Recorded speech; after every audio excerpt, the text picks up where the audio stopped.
Assalamu alaykum, hürmetli qarindoshlar. Alloh taolo bütün Ramazan bo'yicha, bo'libmi mushuk ichida va Ramazonning oxirgi 10 kunida qiladigan ibodatlaringlarni o'z yuragahida qabul qilsin. Bu kecha nihoyatda bak muhim hammangiz bilasizlar, ham juma kechasi, ham Ramazonningki tunji taq kechasi. Ulamolar mushuk ichini Laylatul Qadr kechasi bo'lib qilish ehtimoli kuchli deb qaraydi. Şu mushuk ichini bak g'animat bilayli. Bizning mushu İslamimizni, dinimizni bunda to'plashib o'rganish orqali bunda o'ltirishganlarimizning hammasi Alloh taolaning dargohida niyatimizning durust bo'lishi bilan ibodat qatoriga sanaladi hamda eng yaxshi ibodat bu hamda şuna hammaylar mushuk kechini g'animat bilayli va bundan keyingi Ramazonning 10 kunini nihoyat mehr muhabbat bilan farzandlarimiz bilan nihoyat unutilmas xotirlar bilan o'tkazayli. Chunki dunyoda hamma narsaga erishishimiz mumkin. Masalan, pul molga, hurmat, e'tiborga, ilmga, hatta mashina, uy, imorat deganga o'xshash. Ammo bizning oilamizda farzandlarimiz bilan güzel ayda xotirlarimiz qolmagan bo'lsa, bularning hech qaysi ma'nosi bizni xush qilmayotgan. Bizni xush qiladigan narsa ash güzel xotirlarimiz ekan. Masalan, men o'ylasam, ash onamning har juma kuni suri kapini ovozda o'qiyotgan ash ovozi, dadamning ashu farz namozlarni dadam bilan jamoatlab o'qitdik. Ashu o'qigan qiroati dunyodagi eng güzel ovoz, eng yiqimli, eng ulug' ovoz bo'lib xulqamda jaranglaydi masalan. Hammalarning ashunda bir xotirlari bo'ldi. Mushu Ramazon bizning oyda güzel xotirlarni qoldirishimiz uchun ajoyib cho'ng va bir vosita bu. Chunki mushu Ramazonda hammamiz oilamizga jiq vaqt ayiramiz. Qur'on o'qishga, kitob o'qishga jiq vaqt ayiramiz. Billa duo qilish, billa namoz o'qish, billa Qur'on o'qish, billa kitob o'qish, billa darslarni tinglash deganga o'xshash mushu ishlar bizning hayotimizning oxirigacha va farzandlarimizning qalbida qolib qoladigan eng go'zal, yaxshi bir xotiralar. Mushunda bir xotirlarni qoldirishning fursati endi bu. Shunga biz azaldan o'zimizning muhabbatini egizimiz orqali diyemaydigan, ifodalaydigan bir xalq endi. Biz ash o'zimizningki oila a'zolarimizni, bisimizni yaxshi ko'rganligimizni, kuyunadiganligimizni egizimiz orqaliqmi, butun ashu o'zimizningki af'ollarimiz orqaliqmi ifodalab turishimiz kerak. Chunki shishining ichidagi atirni uni chachmasa, u atirninki hech qanday foydasi yo'q. Uyga atirni akirib qolib qo'ysak, uni chachmasak, og'zini yeb qo'ysak, hech qanday foydasi bo'lmagandek, mehr muhabbat qalbimizda bor, ashuni ifodalash, chiqarish kerak. Mushu Ramazon shuningki payti. Mehr muhabbat yetkazish oilamizga, hatto yo'qsullarga, faqirlarga ve aramızdaki acizlik tuqqanlarga, aşılarga mehr muhabbatimizni, saxovatimizni, yaxshiligimizni yetkazadigan tepilmas bir ay emdicha. Şuna mushuning har tarafdan mushuningki ayninki qimmatini bilib, g'animat bilishimizni men sizlardan umid qilaman, shuni arzu qilaman. Endi bu yerda Rasululloh sallallohu alayhi vasallamningki bir hadisini men shuni sharhlab beray. Ebu Hureyre radıyallahu anhu'dan rivayet kılındı ki Peygamber sallallahu aleyhi ve sellem mındak degan: "İttaqillâhe haythuma kunte vettebi'is seyyi'atel hasenete temhuha ve khaliqin nâsi bi hulqin hasen." Nadila bolsan Allah'tan qo'rqin, yomonlikni yaxshilik bilan o'chirgin, kishilarga go'zal axloq bilan muomala qilgin. Bu hadis lafzi qisqa, mazmuni mo'l hadislardan sanaladi. Peygamber sallallahu aleyhi ve sellem bu hadiste insanın Allah Teala bilen boğan, özü bilen boğan ve başkalar bilen boğan alakasının ve muamelesinin prensipini bayan kılgan. İnsan muşu üç taraf bilen alakadar buludu. Birincisi Allah Teala bilen, ikincisi özü bilen, üçüncüsü başkalar bilen. Başkası yok. Üç taraf bilen alakalı insan. Birincisi bizning Allah Taala bilan bo'lgan muomalamiz taqvolik ustiga quriladi. Ya'ni bandichilik, taqvolik ustiga. Ya'ni Allah Taoladan aybinish, uning hamisha biz bilan billa ekanligini, gap so'zlarimizni, ish harakatlarimizni kuzatib turadiganligini, hatto o'ylaganlarimizni bilib turadiganligini astin chiqarmagan holda ish ko'rish bilan bo'ldi bu. Chunki Alloh taolo ilmi va qudrati bilan hamisha biz bilan birga. Va huwa ma'akum aynama kuntum. Sizlar qayerda bo'lsanglar, Alloh sizlar bilan birgadir degan oyat buni ta'kidlaydi.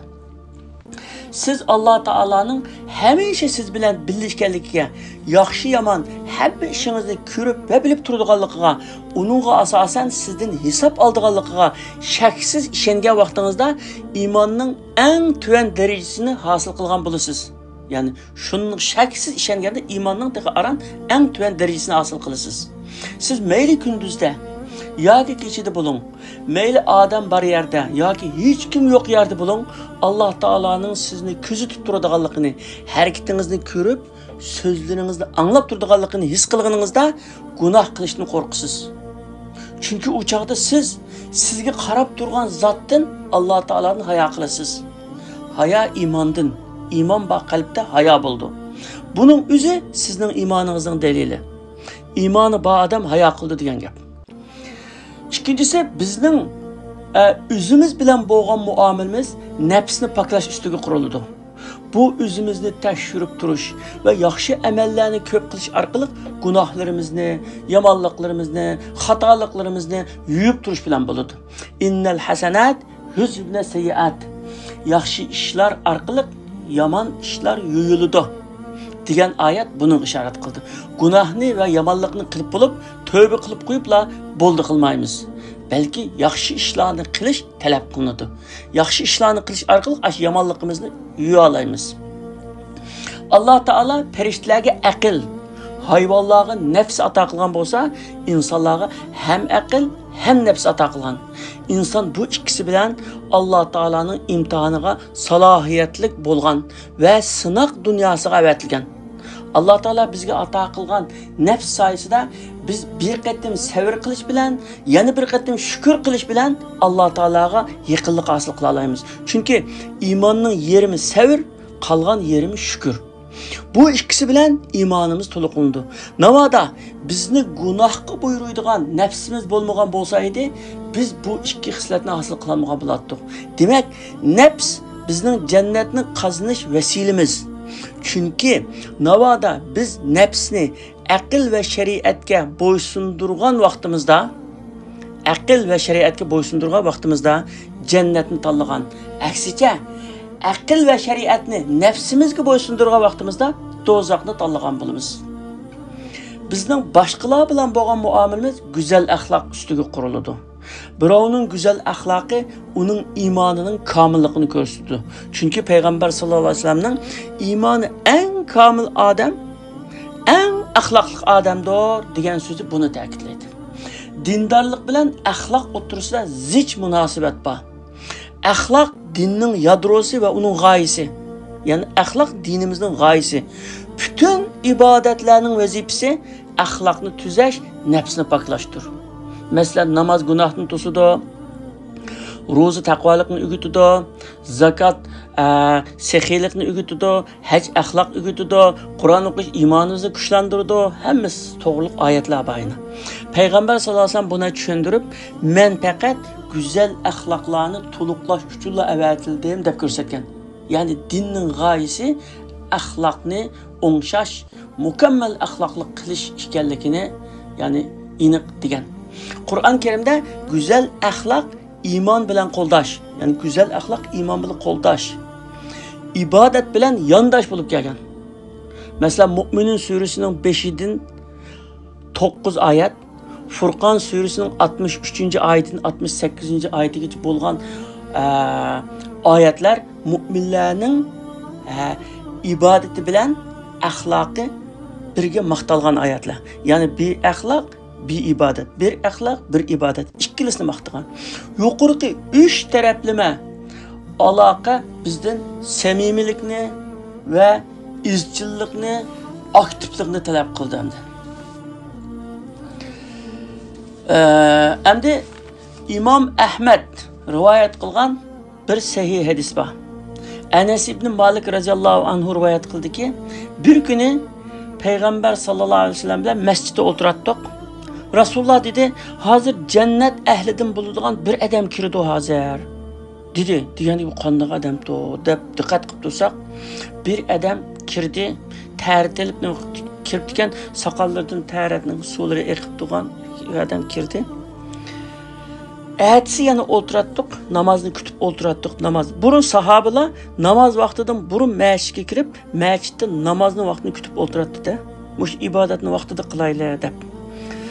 Ertesi yana o'tirsak, Rasululloh yana hozir yaningizga cennet ehlidan bo'ladigan bir adam kirdi dedi deydi. Qarasak, yana shu adam. 3-kuni shunda dedi, yana shu adam. Shuningdan keyin 3-kuni Rasululloh shunda deb bo'ldi, namozni o'qib bo'ldik, uning hammasi taqab ketgandan keyin Abdullah ibn Umar roziyallohu anhu hel qadamning oqisidan mangdi. Hel qadamning oqisidan mangib, uyining qishqichi kelib, "Qalang, men dadam bilan ranjishib qolgandim. Sizning uyingizda bir 3 kun tursam bulamdi" degandan keyin u odam, "Voy bo'ladi, keling" dedi deydi. Abdullah ibn Umar ham da shu adamning ibodatini kuzatmoqchi edi. Qanday bo'lib jannat ahli bo'ldi bu odam deb. 3 kun birga turibgan, namoz vaqti kelganda namozga chiqib namoz o'qiyotgan, boshqa joyda o'zining ishi bilan normal, ya'ni odatdagi normal ibodat bilan yana. Sadi qilib tahajjud o'qiyotgan, shu hamda 3 kun o'tgandan keyin Abdullah ibn Umar roziyallohu anhu izin so'rab, "Bo'ldi, endi men qaytay" deb qaytish oldida sizningki Alloh taologa azib qolgan qanday yaxshi amallaringiz bor degankin, siz ko'rgan amal meni? Siz ko'ryapsizmi? Men 3 kunning yaxshisi o'sha amal. Boshqa ishim yo'q mening. Degandan keyin Rasululloh sallallohu alayhi vasallam sizni ahli jannati bo'ldi dedi. Degandan keyin adam qo'shilib ketgan. Deb yana ta'kidlab so'radi. Qaysi amalingiz bor sizning shunday bizdan alohida bishoratga sazovor qilgan qaysi amalingiz o debdi. Degandan adam yo'q, boshqasi yo'q, mushu deb bilab ketib qoldi. Ha, to'xtang ras. Mening bir ishim bor. Mushu bekimga hech qanday bekimga ko'nglimni yomonlik saqlamayman. Ko'nglimda qat'iy yomonlik saqlamayman. Har qanday odamga yaxshilik tilayman. Bekimga adovat saqlamayman, bekimga o'chmanlik saqlamayman. Deb, ya'ni demak qalbining noyati pokiz ekanligini bunda deydi. Degandan keyin Abdullah ibn Umar roziyallohu anhu, ha, mushikanda biz haqqasimiz erishanmagan xislatning o'zi mushikan deb ketib qoldi. İmam Ahmad rivoyat qilgan sahih hadis hamda. Demak, bu yerda qalbningki pokizligi eng muhim hamda. Bizningki o'zimiz bilan bo'lgan munosabatimiz, aloqamiz qalbimizni poklash. Qalbimizni poklash va nafsimizni poklash. Shuning bilan bütün yaxshilik şadın boshlanadi. Chunki bizningki nafsimiz pok emas, qalbimiz sap emas bo'lgan vaqtida bizning niyatimizmi durust bo'lmay qolib qolishi mumkincha. Shunga uningki amal ibodatlarimizning, duolarimizning qabul bo'lmaslik ehtimoli kuchli uningda. Shunga nafsni poklash masalasi naytibak muhim. Shunga shu Ramazonda oldimizda hech kelyapti masalan.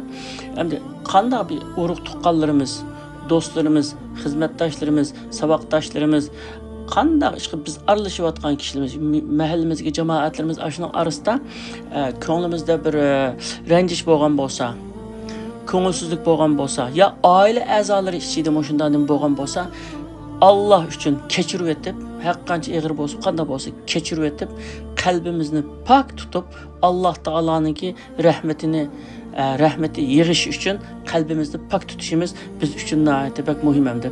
Shuncha yaxshi ibodatlarni qilish bilan birga qalbimizni ashundoq pokiz qilib qalbimizni ichib etgandan keyin shu qalbimizga Alloh taoloning rahmati yog'di. Agar biz qalbimizni yeb olsak, xuddi kelgan mehmonga ishni yeb olganga o'xshashlar, qalbimizni biz yeb olsak, bizga o rahmat yog'may qoldi. Nafsimizni poklash, qalbimizni saf tutish ibodatlarniki eng beshida keladigan yaxshi ishlarning birisi. Bugungi darsimiz meni mushu. Endi qolgan boshqa savollaringlar bo'lsa, mushu nimaga munosabatli savollaringiz bo'lsa, so'rasanglar bo'ladi hamda.